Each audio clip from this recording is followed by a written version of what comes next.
Okay जी, तो next definition है valency. Valency की डेफिनेशन लिखी हुई यहाँ पे, the combining power of an element with another element is called valency. Basically कि एक जो कंबाइनिंग पावर है ना, कि एक एलिमेंट जो दूसरे एलिमेंट के साथ जब आपस में मिलता है तो वो जो कंबाइनिंग पावर है उनकी वो किस तरीके से वो कंबाइन हो रहे हैं, वो बेसिकली कहलाता है वैलेंसी। अगर हम एग्जांपल की बात करें, जैसे कि ये मेरे पास है NaCl, तो ये NaCl जो मिले हैं वो किस तरीके से मिले हैं, उनकी जो पावर है वो आपस में किस तरीके से कंबाइन हुई है, या कि वो जो है कि एक अगर एलिमेंट है वो दूसरे के साथ अगर मिल रहा है तो किस बेसिस पे मिल रहा है। ठीक है, अगर मैं देखूं यहाँ पे जैसे Na है, Na के पास आपको पता है कि आउटर मोस्ट शेल में एक इलेक्ट्रॉन होता है। ठीक है, तो अगर वो एक इलेक्ट्रॉन लॉस कर रहा है ना, तो उसकी जो वैलेंसी हुई वो हुई 1। लॉस कर रहा है तो प्लस का 1। ये आपने एक चीज याद रखनी है कि एक एलिमेंट है वो आउटर मोस्ट शेल से वो अपना इलेक्ट्रॉन क्या कर रहा है, लॉस कर रहा है, तो उसकी जो वैलेंसी हुई वो ही प्लस का 1। अगर एक इलेक्ट्रॉन लॉस कर रहा है तो प्लस का 1, दो इलेक्ट्रॉन लॉस कर रहा है तो प्लस का 2, और तीन कर रहा है तो प्लस का 3। ठीक है, तो सोडियम है वो उसके आउटर मोस्ट शेल में एक इलेक्ट्रॉन है तो उसका अपना इलेक्ट्रॉन क्या कर दिया, लॉस कर दिया। दूसरा एलिमेंट है क्लोरीन, तो क्लोरीन के आउटर मोस्ट शेल में होते हैं 7 इलेक्ट्रॉन। 7 इलेक्ट्रॉन होते हैं, तो उसको जो है अपना ऑक्टेट कंप्लीट करने के लिए, अपना शेल कंप्लीट करने के लिए एक इलेक्ट्रॉन की नीड होती है, यानी कि 8 इलेक्ट्रॉन से ऑक्टेट कंप्लीट हो जाता है। तो उसको जो है 7 इलेक्ट्रॉन है, एक की नीड है, तो वो एक इलेक्ट्रॉन क्या करेगा, गेन करेगा। एक इलेक्ट्रॉन गेन करा, अब जब वो इलेक्ट्रॉन गेन कर रहा है ना तो उसमें कौन सा चार्ज आएगा, -1। ठीक है, माइनस का चार्ज आएगा। एक इलेक्ट्रॉन गेन करा तो माइनस का 1, दो इलेक्ट्रॉन गेन करेगा तो माइनस का 2, इसी तरीके से। ठीक है, तो अब ये आपस में के एक सोडियम का एटम है उसने अपना इलेक्ट्रॉन लॉस करा, और वो जो लॉस इलेक्ट्रॉन है जो लॉस हो गया वो किसने गेन करा, इस क्लोरीन ने गेन करा।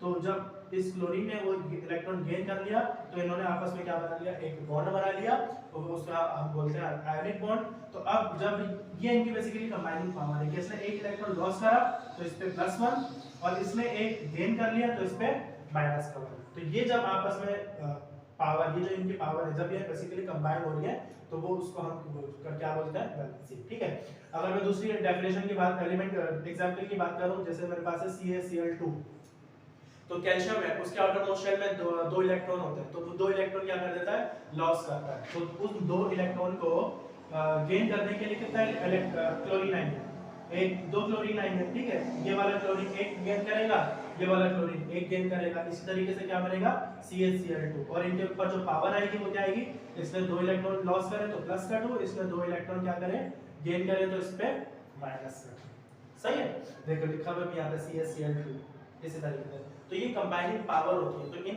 पावर के बेसिस पे एलिमेंट्स क्या होते हैं, आपस में जॉइंट होते हैं या बॉन्ड बनाते हैं। तो ये जो है कंबाइनिंग पावर वो दिखाती है। ठीक है, नेक्स्ट है केमिकल फार्मूला। तो केमिकल फार्मूला बेसिकली क्या होता है कि कोई भी मेरे पास कंपाउंड है, उसमें जो जो एलिमेंट है उसको रिप्रेजेंट करना किसमें, सिंबल्स में। ठीक है, तो उसको रिप्रेजेंट करना सिंबल्स के जरिए उसको रिप्रेजेंट करना, और दूसरा उनकी रेशो का ख्याल रखना। ठीक है, तो रेशो और सिंबल की वजह से जो हमारे पास कंपाउंड बनता है वो होता है केमिकल फार्मूला। ठीक है, जैसे मेरे पास मेरे पास है कंपाउंड वाटर, तो वाटर का आपको पता है अगर मैं इसका केमिकल फार्मूला लिखूंगा तो उसके सिंबल्स लिखूंगा सबसे पहले।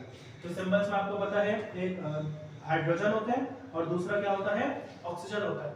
अब हाइड्रोजन और ऑक्सीजन के दरमियान क्या रेशो होता है, तो हाइड्रोजन होते हैं 2 और हाइड्रोजन और ऑक्सीजन होता है 1। तो इसमें जो रेशो बनता है वो क्या बनता है, 2:1 का रेशो बनता है। सही है, यानी कि 2 हाइड्रोजन और 1 ऑक्सीजन।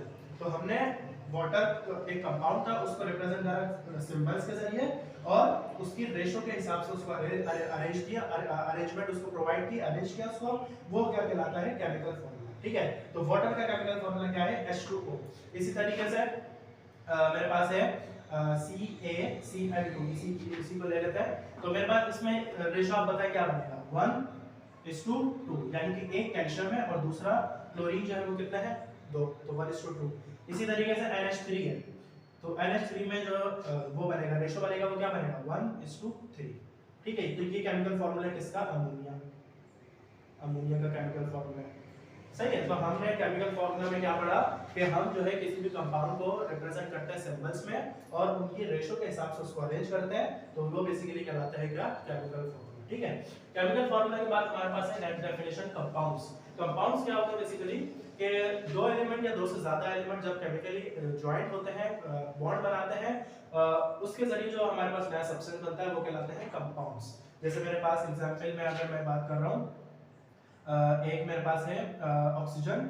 ऑक्सीजन जो है वो दो हाइड्रोजन के साथ क्या कर रहा है, बॉन्ड बना रहा है, ठीक है। दो इलेक्ट्रॉन के साथ क्या कर रहा है, शेयरिंग कर रहा है, दो इलेक्ट्रॉन उसने शेयर करे अपने हाइड्रोजन के साथ, और इस तरीके से उसने क्या बनाया, बॉन्ड बनाया। तो मेरे पास जो नया कंपाउंड बना वो क्या बन गया, वाटर, ठीक है। दो अलग अलग एटम से बना ना, एक ऑक्सीजन था, दूसरे हाइड्रोजन थे, दोनों आपस में मिल गए, केमिकली ज्वाइंट हो गए, वो क्या बना, एक नया कंपाउंड बन गया, वाटर। इसी तरीके से NaCl है, Na एक अलग एटम है, Cl एक जो है अलग एटम है, दोनों जो है ज्वाइंट हुए क्या बना, एक नया कंपाउंड बन गया NaCl। इसी तरीके से मेरे पास जो है MgCl2 है, तो Mg मैग्नीशियम अलग है, क्लोरीन अलग है, तो क्लोरीन और मैग्नीशियम आपस में मिलेंगे तो क्या बनेगा, एक नया कंपाउंड मैग्नीशियम क्लोराइड बनेगा, ठीक है। नमक जो बेसिकली होता है, NaCl भी नमक है, मैग्नीशियम क्लोराइड भी नमक ही होता है।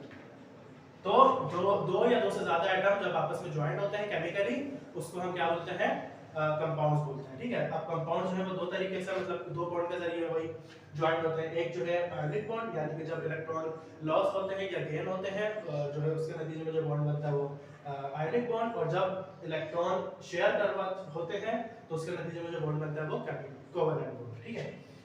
लास्ट डेफिनेशन है मिक्सचर। मिक्सचर बेसिकली क्या होता है,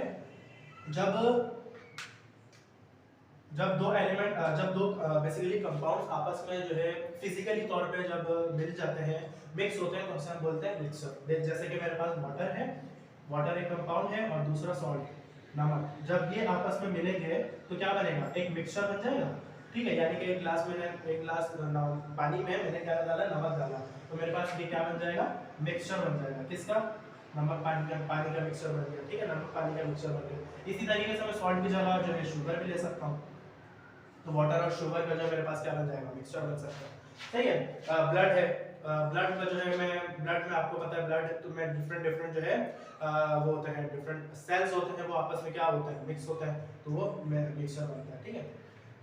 मिक्सचर जो है वो अलग भी हो सकता है, फिल्ट्रेशन के जरिए, ठीक है, या जो है वो एवोपरेशन के जरिए। देखो एवोपरेशन, मैंने जो है नमक का पानी बनाया, अब मैं उसको हीट कर रहा हूँ, तो जब हीट कर रहा हूँ तो आपको पता है वाटर जो है वेपर्स के जरिए एवोपरेट हो जाएगा, और नीचे मुझे मेरे पास क्या मिल जाएगा, मुझे सॉल्ट मिल जाएगा। तो मिक्सचर जो है अलग हो सकता है, ठीक है।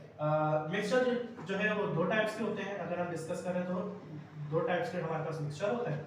There are two types of mixture, एक होता है होमोजेनियस और एक होता है हेटेरोजेनियस।